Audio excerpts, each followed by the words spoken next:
রাস্তা আমাদের দিতেই হবে।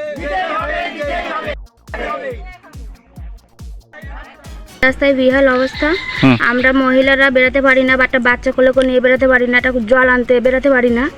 আমার শ্বশুরমশাই অসুস্থ, হ্যান্ডিক্যাপ মানুষ, তাকে ডাক্তারের কাছে নিয়ে যেতে পারি না। সে অসুস্থ হয়ে বাড়ি পড়ে আছে। আমাদের কোনো কিছু করার নেই। অনেক প্রশাসন অনেক জায়গায় দরখাস্ত দিয়েছি, কেউ কোনো কিছু ভাবে দেখিনি। যেমন আমি 98-তে এখানে মেম্বার হই। 98 সালে হওয়ার পরে এটা 2 কি 3 সালে খুব সেই সময় এখানটা ইট ফেলে 4.5 ফুট করে চওড়া। তো এইরকম দুরবস্থার জন্য পশুটি মায়ের ধরো আমরা নিয়ে যেতে পারছি না।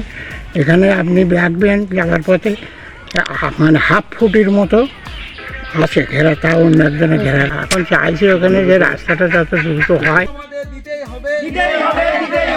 রাস্তাটা খুবই প্রয়োজন। রাস্তা আমাদের দিতেই হবে।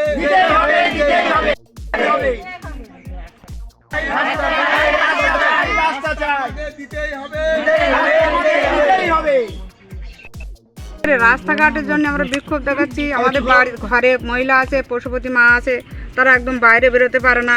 এই বর্ষা পড়লে রাস্তা প্রচুর স্লিপ হয়। হাটে বাজারে কোনো মহিলারা যেতে পারে না, কি বেটা ছেলেও যেতে পারে না। অসুবিধা মানে আমি তো চলতে পারি না, হাঁটতে পারি না। হ্যাঁ, এখান থেকে নিরানো অসুবিধে। এই রাস্তা